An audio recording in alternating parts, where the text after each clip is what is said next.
still a crazy time out there. I hope you and your family are healthy, and everyone who's watching, hopefully their families are healthy. And just have to remind people to continue to take the necessary precautions. We saw in the news today the tapes from the president who acknowledged how dangerous this disease was at the very onset of it. But of course, publicly has come out with a totally different image of it. So we can't get fooled by the okie doke and understand that us as Black people, especially with more underlying conditions, are at greater risk of contracting the disease and succumbing to the disease. So still take the necessary precautions. Absolutely. Absolutely. We talked about that. It's very unfortunate that a lot of supporters of the president are still defending his actions or lack thereof actions, and in his public statements, and still even now his stance and posture is very dismissive of this virus. Yeah, it really is. It's mind-boggling because you kind of can deduce the rationale to a couple of things. Are these people racist? Are these people that ignorant? Is it simply selfishness because they have a 401k, and because the 401k is doing great, as long as I'm good, I don't care about anyone else. But this is so beyond Democrat and Republican. Yes. I've never seen anything like this in my lifetime. And now you have his own words basically saying, I don't care about you. The disrespect that he showed to our troops, and then we know he lies about it. A man who was a POW for 5 years, you can hate his policies and his politics all you want.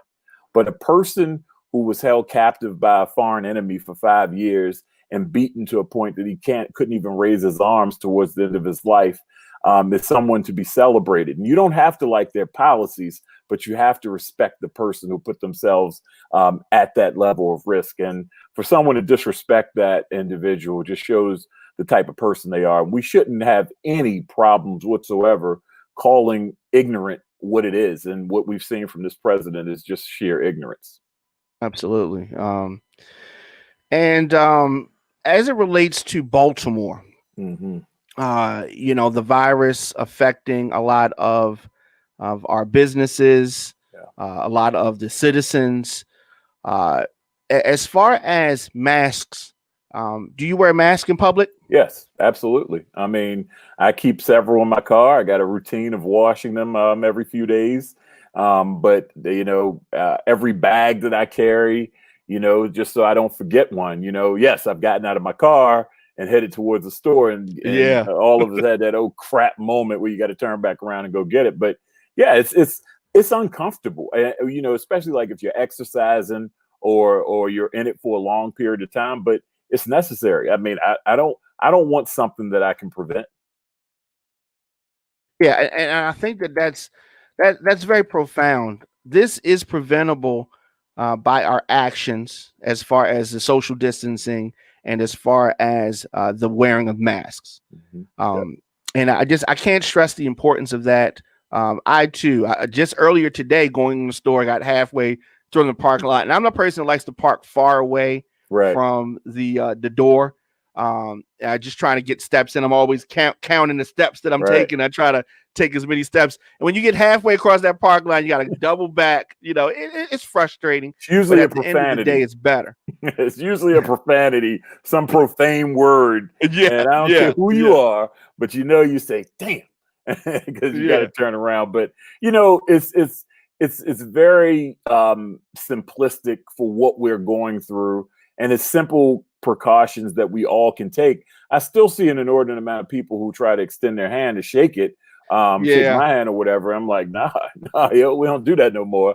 So extend the elbow. So leading by example in that way.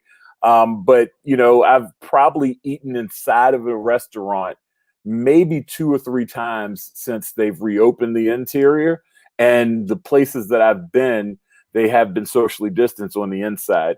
But I don't mind the outdoor seating. And that's something that when I was still a candidate for mayor, I brought up back in probably early May, that we needed to start, closing down streets and letting businesses erect tents and basically having sidewalk sales. And expanding this sidewalk opportunity for restaurants, Mhm. to get people working again and get people active again, but also being cautious, because this is going to be our new normal for the foreseeable future. So let's start putting it into practice and making it part of our behavior.